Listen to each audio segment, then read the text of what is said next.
Hey everyone, this is going to be a quick tip on how to make those tan lines disappear. As soon as you start shooting someone that has tan lines, some people leave them. I tend to remove them if I can, especially if they're this pronounced. So the best way that I found to deal with this is to always do it within frequency separation.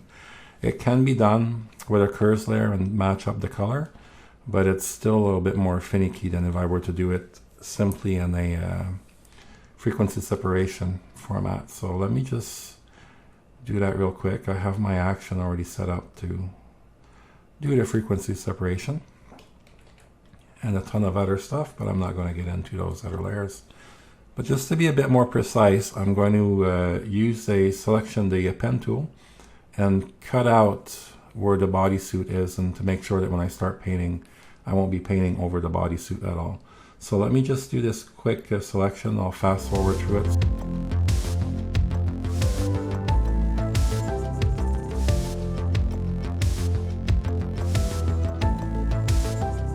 I'm going to just hide that again. Control H. All I'm going to do is create a blank layer. And with that same brush that I had previously, I'll bring it up to 7% just so it goes quicker, but you could use it at 5%. All I'm going to do is sample the colors of the skin of where I want to match over the tan line. Now the key here is going to be to select colors in line with where I'm painting. So I don't want to select the dark color here and start painting where it's kind of lighter over here. It's not going to match correctly. So what I'm going to do is grab a color from here, paint into this area, and so on through the whole thing. Even more so here because you have this highlight on the edge. I'm going to grab this color here and paint over here. In this case, I don't need to do it because it almost matches perfectly within the tan line, but I want to make sure that I'm grabbing from areas so it matches perfectly everywhere. So let me just do that. So I'm going to grab a color from here and simply start painting. So I keep grabbing, keep sampling the colors, little brush strokes, keeping an eye on the tan line itself, making everything merge in. I normally would zoom out a little bit more, probably like this. It's going to be harder for you to see probably, just so I can get a better feel of where the colors need to match or not. So you see here I painted a little too much. You can see that this area became a dark spot. So I'm just going to back up into the history a little bit. There we go. So back to where it should be. So it takes a little practice in this method. You don't want to go overboard. This is going to remain lighter because it's the highlight that would be there. So you see here it's still kind of a little too dark. What I can do is just grab a little lighter area and give a little bit of a brush stroke there and match it up. Kind of darken this area up a bit so it follows through. I don't have to be super precise. I tend to dodge and burn my images after anyway. So anything that doesn't look quite right, I can touch up with dodge and burn after. So I'm going to do the same thing for this side.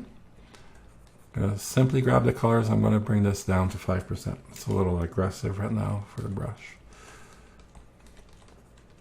So a lot of little brush strokes. Again, one of the reasons why I use the pen tablet. It's all a question of balance of a nice retouch, but also the speed that I can do it at. I don't want to be here for weeks. All right, that's starting to look pretty well. I'm just going to bring up this dark area a bit so it matches into the whole thing. One other step I will do quite often in these cases. So now I've matched up the colors pretty close to what it should be, pretty perfectly. But the whole shape of the body here makes it that the area next to the bodysuit actually should be a little darker. So I'm just going to dodge and burn real quick. We'll actually just burn on the edge of the bodysuit. Because I still have my selection from before, I can really just grab a dark brush, really soft once again, and just paint on pretty much on the edge of the bodysuit. It's just going to add this little dark edge to the bodysuit a bit. And I can tone it down with the opacity of the layer after if I want. I always do this on a separate layer, so I have control over everything.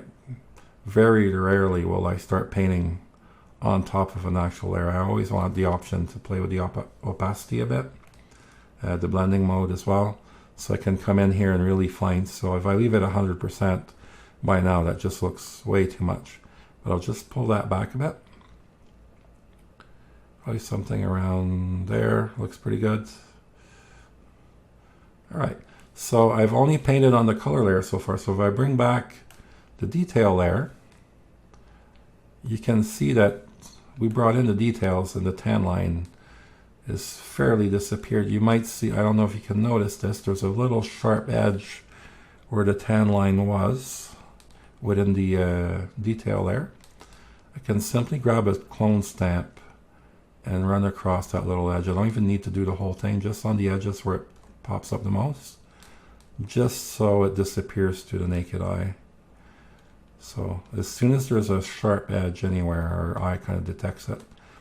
But if I just kind of mask it in a few spots where it shows up the strongest, it's just going to blend in with everything and it's not going to show anymore. So let me just come back to where we started. So that's before, and that's where we are now, right here. So once again, before and after. Tan line's completely gone. You can see that the shape has changed a bit here. I could dodge and burn a little bit better. I've done everything a little quick, but with some practice you can make tan lines disappear and make it look natural really quickly. One last way that I can do this, let me just come back down here. So if I have a small tan line, which in this case it was pretty huge. It was all right next to the bodysuit as well. It wasn't a tan line, for example, like on her back here. Let me zoom out so you can maybe see it a bit more. So this one's a little bit more subtle. You see a little bit of a tan line here on the edge. So what I can do in this case, once again, I'll go back to the color layer only. Let me just flatten all this out so I don't have to deal with all these layers. Oops, sorry, come back here. I only want to flatten these here. All right, so one way I can deal with these more subtle tan lines, especially if there's a correct tone of skin on either side. In Photoshop, I can simply circle this, select it real quick, and make it disappear with the content aware fill. So I'm going to grab the select tool, the lasso tool, feather at 0, and select where everything's a little bit, the tan line is. So once again, this might take a little practice to get a feel of what you need to select exactly. I always select a little bit outside of what the wider area is. It takes a bit of practice to know where you should be selecting exactly. So let me just grab this here. There's a bit of a darker area here because of her tattoo that comes up. But I'm just going to grab the whole thing for now. The detail layer might have enough information to just bring that tattoo back in. Now here there's something that I don't like. You see I did the whole content aware fill. It brought in the tattoo a bit as well, which is something I don't want to do. So let me just back up. I'm just going to do the content aware fill on this area here. So this is all matched up. I can do the same technique that I used before to match this part up. So I can make a new layer, simply grab the brush, start painting slowly on the area here to match things up. Not doing it on purpose to go over the tattoo, the little dark spot too much, not to make that disappear on purpose. And this is going to be a fairly strong highlight anyway, so I'm not going to brush over it that much either. I'm going to leave it there. Just want to match up this little area here. So that's already pretty good. Don't need to go nuts about it. And there you go. So the tan line here completely gone. Here I could work on it a little bit more, but it's already getting very close to where it should be. The rest is going to be a question of matching up, of getting rid of the marks of where the strap was just previously, because you can still see the indents in the skin. I can simply grab my clone tool and start cloning these marks out on the detail layer. So I'll just grab these out here, and I'm not going to retouch the whole section, but you get the idea. I can quite easily just match everything up. So these whole tan lines that I was looking at before are fairly gone. So everything looks nice here, everything's matched up. That's it. So that's one way to get rid of those tan lines pretty quickly, even if they're taking up a whole big section of the image.